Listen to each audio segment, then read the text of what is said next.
We forget our misery as soon as life starts to get better. We forget what it's like to be in the gutter or to be on the prison yard. We forget what it's like to be in the hotel, peeking out the blinds, waiting for the SWAT team to kick in the door, super paranoid, been up for 8 days. All that shit washes away as soon as life gets better. So you don't have that to measure anymore. So it's so easy to fall back. That makes a lot. It's so easy to fall back, and you get what we call, euphoric recall or triggers. You remember how good it was, how magic it was. You start thinking about the first 3 times you used, because that's really what you reference. That's what your mind takes you back to. What happens, the neuroscience, the neurobiology is that you are, the limbic center in your brain is where your reward chemicals come from. Oxytocin, serotonin, dopamine, and you end up rerouting different neural pathways in your brain when you start doing drugs. And those pathways start sending the signal that you need that to feel that. Mm-hmm. And these are things that you actually, your mind will tell you that you need to survive. So basically when anybody who goes through withdrawals and successfully does this is a hero to me, because what's everybody's number one basis instinct of a human being? What is their most basic instinct? Survival. Yep. We are trained inherently as living creatures to survive. And you, unfortunately, train your brain that what you need to survive is those things that are giving you those chemicals, because you're not getting them through normal shit anymore. And every time you use, it's flooding your brain with these chemicals in unnatural levels. So your brain is sending you signals that you are literally going to cease to exist, that you are going to die without them. That's what going through the mental part of withdrawals is your brain's telling you you're going to die. Then there's the physical side of withdrawals, which can vary from substance to substance. Methadone, alcohol, and benzodiazepines are the 3 that can physically kill you. It was wild. Physically kill you if you don't do it the right way. So if you're having struggles with any of those 3, seek medical withdrawal. Medical detox is what you need. But somebody who's going through fentanyl withdrawals is going to be way worse than meth withdrawals. I've gone through opioid withdrawals, never fentanyl withdrawals, and opioid withdrawals are horrific physically. You've got the mental, the physical. Meth, the mental is like the worst part. The physical is you sleep a lot and you wake up starving, and then you sleep a lot and then you wake up starving. I almost feel like, and this makes me sound like kind of a weirdo or whatever, but I feel like there's a spiritual element to the meth withdrawals as well. Like it's mental, it's emotional, it's spiritual. Like you are emotionally just destroyed. Like you can't regulate any of your emotions. You can't tell what's a catastrophe and what's a minor like speed bump. Like you are so shot out, bro.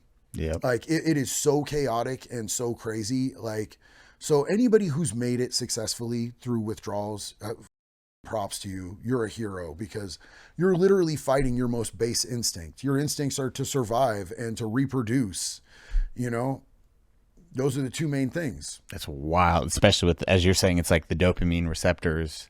I think that's with heroin, which would be what you just said, the opioid? Word. Oh, an opioid is that your dopamine receptors are now rewired to like, hey, you need this to replace that, right? Yeah. And that's where it's like the happy, sad, like the feel good is now rewired completely. And then, is it just like that craving for it? I think a lot of people, that's like that mindset is like, okay, imagine how do you explain that to somebody that hasn't went through it? It's like, how would you explain that? It's like, hey, you want this, but now you can't, or your brain is, I need this so bad now. So your brain is sending a signal that you need it for survival. So there's a gravitational pull for it. Physically though, I mean, look at withdrawal symptoms. You are shaky. You go from feverish to cold sweats. You shit your pants. You throw up. Like imagine the worst flu you've ever had, but knowing that if you just do a little bit of opioids, it all goes away instantly. Like you're crawling in your skin. It feels like there's bugs under your skin. You're hallucinating. You're covered in your own puke and shit, but one little hit will make it all go away and you'll be okay again. most of the people, by the time they get to that point, they're not even getting high anymore. They're just using to feel normal. They're just using not to get sick, man. And it's such a, it feels like a gradual slope, but it's such a quick drop off with opioids.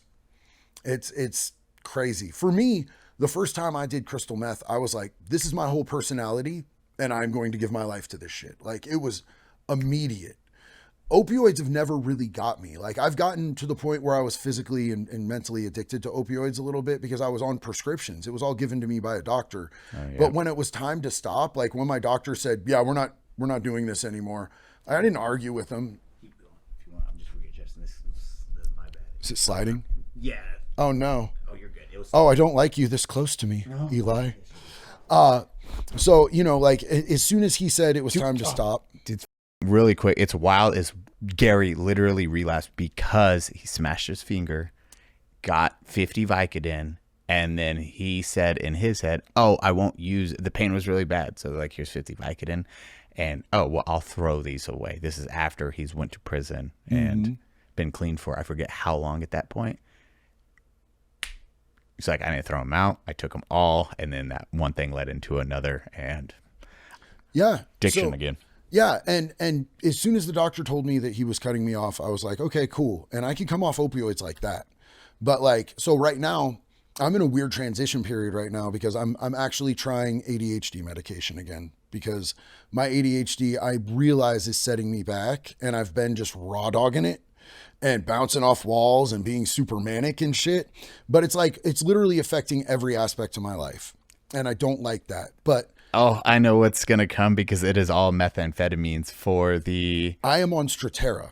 Oh, I haven't heard that. Strattera is a non-stimulant That's the new ADHD one, isn't it? medication. It is, yes.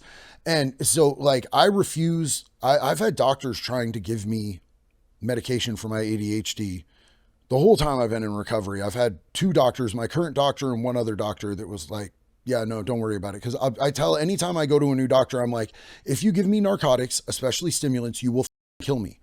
I have an allergy. I ruined my whole life. I was a drug addict for 20 years. You cannot give me narcotics. It does not matter what I say. It does not matter how up I am.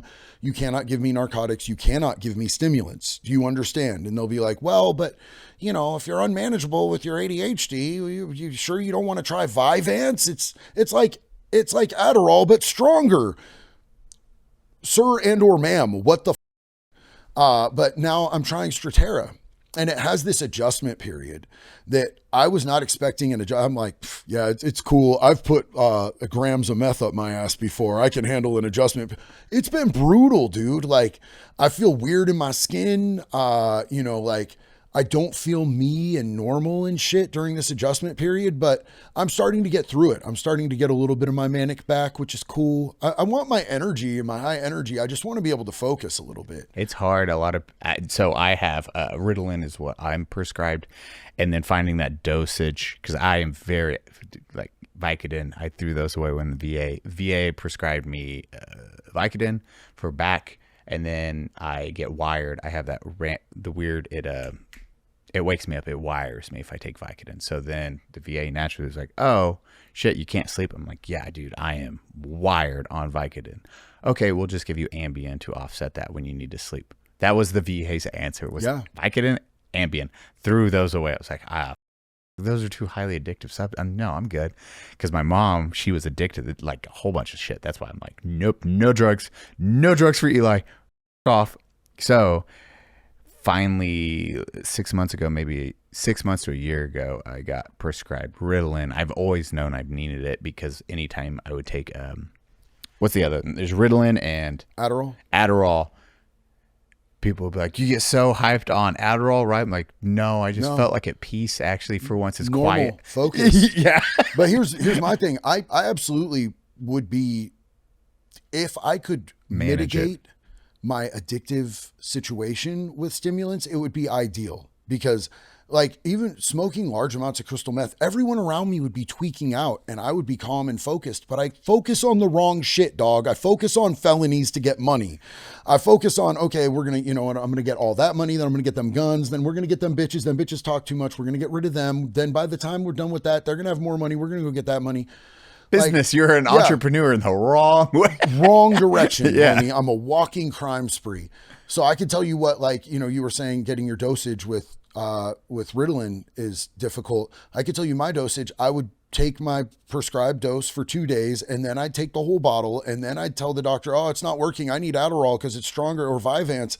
And then I'd go through that bottle in like 2 days, and then I'd be on the streets trying to buy ounces of meth again. No shit. And you, like, bro, At least you know, though, like that is, again, testament to your willpower. You're like, I know my weakness and I know it will turn into a problem. Mine was, and I got to watch my therapist, psychologist. She was like, well, I don't know. I don't want to give you too much. I was like, no, don't worry. And I could tell her worry was I was trying to use it. I wanted a whole bunch, and then I'd use it and just cycle through it. And then I was supposed to call a month in, and it took 2 months. I was like, hey, my prescription's just running out. She's like, weren't you supposed to run out a month ago? I was like, yeah, that was too much. I have the dosage until I felt like a good, and I didn't want to do any more than that. She was like, oh, you went the opposite route I was thinking with your tattoos and shit. She's like, I thought you were going to be maybe an issue. Holy shit, you actually had it dialed in. I was like, yeah, that was way too much. So I started cutting them in half, and that felt really good. And then I would only do it Monday through Friday because I didn't want to do weekends or get addicted. She's like, yeah, okay, well, there's your prescription. Every 2 months it is then. Okay, good job, Eli. I was like, thank you. She's like, what do you feel on it? I was like, the most peace I've ever felt in my life. I felt quiet for the first time in my life. That's what I always said. I felt quiet. It wasn't constant noise, and I could just do my tasks as I needed them. And I'm hoping that I get that with the Strattera. Same. Once it normalizes a little bit. I'm still in that really awkward stage where, like, I just don't even feel like me right now. So I'm working through it. And, you know, the doctor was like, you might need to double your dose, but we want to start you at this dose. And I'm like, I'm hoping not to double any doses, dog. Like, if I could take the minimal dose, I'm trying to be a minimalist these days. Like, I quit vaping, but I started doing the ons, but I'm at like the 2 milligram ons. Good, dude. Like, it's the lowest dose and I could possibly get of nicotine. Like, I'm trying to be minimalist with everything except, and the whole reason I'm doing the Strattera, besides being, you know, just unmanageable as far as like my ability to focus or research or do any of that type of shit, keep my life organized. Luckily, I have a wife who is great with making lists for everything and remembering dates. But my caffeine intake is just all day, every day energy drinks to the point where I'm not hydrating with water. That doesn't seem healthy.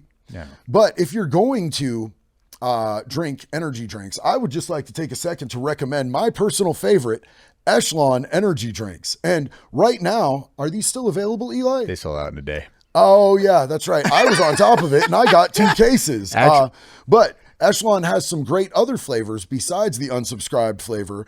They have a mango habanero. They have a pineapple, some other type of spicy shit. And it feels really good in your mouth and has 300 milligrams of caffeine. It wakes you the f- up. Actually, dude, so October we launched the new ones, the cherry lime and Nix Cola.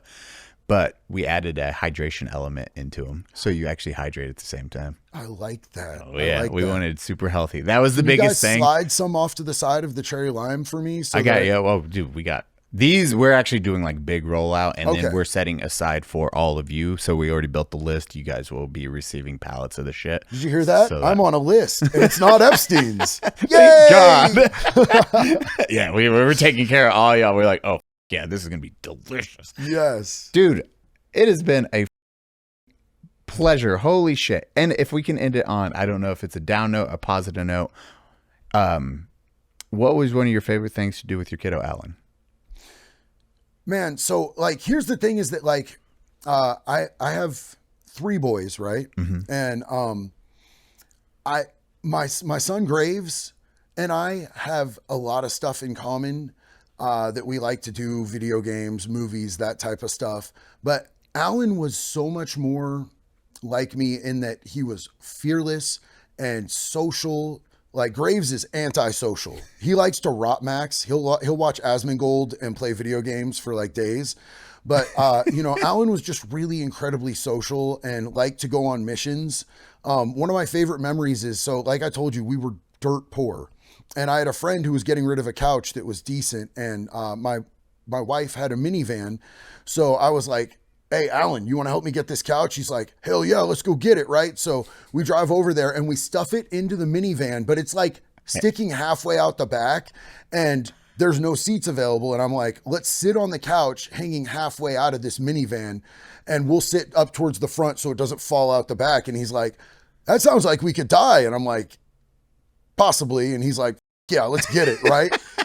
I mean, he was just that type of dude, but he was the dude that like, he was social and he had a great smile and a great personality, and he would light up every room that he would walk into. Like everybody would remember Allan's name. Everybody remembered the feeling that Allan made them feel because he was just loving and kind. There's nothing shady or up about that kid at all. You know, like the darkness that I've had to fight inside of myself my whole life. He didn't have that. He was just a good kid, man. Dude, that is amazing. And thank you for allowing me to access that memory and to shine a light on that, man. I appreciate you. Dude, of course, brother. That is, I can't even imagine the pain you felt with that. Like, not even to touch base. Like, I had a daughter that was stillbirth, so we didn't have that opportunity to connect. But I know it was still like one of the hardest, like heartbreaking things, because you just feel so powerless as a parent. But to respect you and just stay on your path after that laid into recovery too. Like, brother, you are a goddamn warrior for that. Like, seriously. Here's the thing. My family got 23 years with him, and I'm sorry that you didn't get that. I have to view it as a blessing that we got that amount of time with him. And for me to stay sober through that, I just did it out of respect for him. Like there's so many things that I could use as an excuse to go back out and use. You honored him the proper way. Imagine how disrespectful it would be, because he was so proud of me for getting clean. Imagine how disrespectful, what type of a puke of a human being would I be to use him passing as an excuse to go back to that shit? I couldn't do that, bro. Dude, that's a God damn it, dude. You're just such a good human. I hope you know that. You inspire me to be a better person, and shit like that is why you are in this group with, like, no questions asked. You will always be a homie to all of us. I just brother. bask in your glory, bro. No. I don't even need a tan when I'm sitting next to you.